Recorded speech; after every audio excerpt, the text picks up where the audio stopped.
সারা বছরই কিন্তু আমাদের ঘরে ছোট্ট সোনামণিদের ঠান্ডা সর্দি কাশি লেগেই থাকে। আবহাওয়া চেঞ্জের সময় বা শীতের মৌসুমে এর প্রকোপ আরও বেড়ে যায়। যদিও বাচ্চাদের ঠান্ডা লাগা, নাক দিয়ে পানি পড়া একটি কমন ব্যাপার। তবে বাচ্চাদের ঠান্ডা লাগার একদম শুরুর থেকে যদি সঠিক ঘরোয়া চিকিৎসা দেওয়া যায় তাহলে কিন্তু তাদের কোনো রকমের ওষুধ ছাড়াই সুস্থ করা যায়।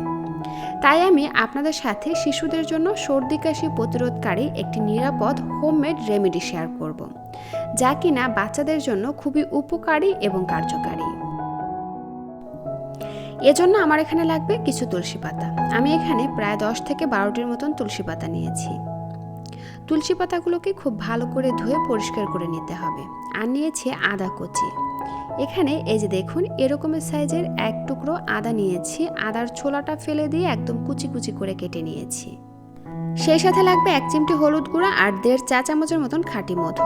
1 বছরের নিচের বাচ্চাদেরকে মধু দেওয়া নিষেধ। সেই ক্ষেত্রে আপনারা এখানে মধুর পরিবর্তে তাল মিছরি অথবা খেজুরের গুড়টা নিয়ে নেবেন। তো যাই হোক, এই যে আমি এখানে 1 কাপ পরিমাণে পানি নিয়ে নিলাম। অবশ্যই এটা নর্মাল বিশুদ্ধ খাবার পানি হতে হবে। তারপরে দিয়ে দিলাম হলুদ গুঁড়া, আদা কুচি আর দিয়ে দিচ্ছি তুলসী পাতা। তুলসী পাতাটা একটু ছিঁড়ে দিচ্ছি, এতে করে এর ভেতরে থাকা রসটা খুব সহজে বের হয়ে আসবে। শুধু মধুটা আমরা এখানে দিব না, কারণ মধু জাল করলে তার পুষ্টিগুণ নষ্ট হয়ে যায়। তো যাই হোক, সব কিছু দিয়ে ভালো করে নেড়েচেড়ে মিশিয়ে নিয়ে চুলার আঁচ মিডিয়াম এবং লোয়ের মাঝামাঝি রেখে এগুলোকে আমি 3 থেকে 4 মিনিটের মতন জাল করে নিব। দর্শক, এই রেমেডিটা কিন্তু আমি আমার মেয়ের শিশু বিশেষজ্ঞ ডাক্তারের পরামর্শ অনুযায়ী খাওয়াচ্ছি। আমার মেয়ের জন্মের 18 দিনের দিন নিউমোনিয়া ধরা পড়ে। এরপরে 7-8 দিনের মতন আইসিইউর মধ্যে রাখা হয় এবং অনেক ধরনের অ্যান্টিবায়োটিক দিয়ে তারপরে আলহামদুলিল্লাহ বাচ্চাটা আমার সুস্থ হয়।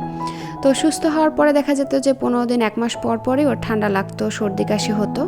তো ঠান্ডা সর্দি কাশি হলেই আমি আর দেরি করতাম না, ডাক্তারের কাছে নিয়ে যেতাম। তো ডাক্তার আমাকে এই রেমেডিটার কথা বলেন যে আপনি যদি এই রেমেডিটা বাচ্চাকে ঠান্ডা লাগার একদম শুরুর থেকে খাওয়াতে পারেন তাহলে কিন্তু আলহামদুলিল্লাহ আমার কাছে আসতে হবে না, আপনার বাচ্চা এমনিতেই সুস্থ হয়ে যাবে এই রেমেডিটা খেলে। আলহামদুলিল্লাহ এই রেমেডিটা কিন্তু অনেক ভালো কাজ করে। আমার মেয়েকে আমি একদম ছোটোবেলা থেকে এই পর্যন্ত খাওয়াচ্ছি।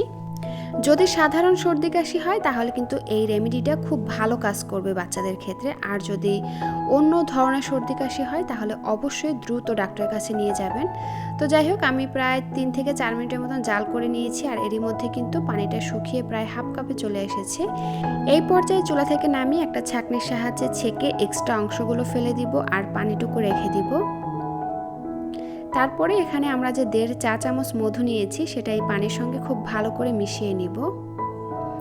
দর্শক, এই রেমেডিটা কিন্তু আপনারা 1 বছরের নিচের বাচ্চাদের ক্ষেত্রে 1 থেকে 1.5 চা চামচ খাওয়াবেন হালকা কুসুম গরম অবস্থায়।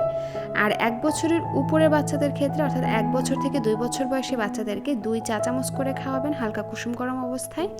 2 বছর থেকে 3 বছর বয়সী বাচ্চাদেরকে খাওয়াবেন 4 চা চামচ করে। 3 বছর থেকে 4 বছর বয়সী বাচ্চাদেরকে খাওয়াবেন 6 চা চামচ করে। এবং 5 বছরের উপরের বাচ্চাদের ক্ষেত্রে আপনারা যতটুকু নিয়েছেন পুরোটাই বাচ্চাকে দিয়ে দিবেন। বাচ্চা হালকা কুসুম গরম অবস্থায় চায়ের মতন খেয়ে নেবে। এটা যেহেতু একদম ন্যাচারাল উপকরণ দিয়ে তৈরি, তাই বাচ্চাদের পার্শ্ব প্রতিক্রিয়া হওয়ার কোনো সুযোগ নাই। তো আপনারা চোখ বন্ধ করে বাচ্চাদেরকে কিন্তু খাওয়াতে পারেন। আলহামদুলিল্লাহ আমার মেয়ের মতন আপনাদের বাচ্চাদেরও উপকারে আসবে। তো দর্শক, এই ছিল আমার আজকের আয়োজন। ভিডিওটি ভালো লাগলে প্লিজ একটি লাইক দিবেন, যাওয়ার আগে সুন্দর একটা কমেন্ট করে যাবেন। আর আপনাদের যদি কিছু জানার থাকে অবশ্যই কমেন্টে জানাবেন, আমি দ্রুত রিপ্লাই দেওয়ার চেষ্টা করব। আল্লাহ হাফেজ।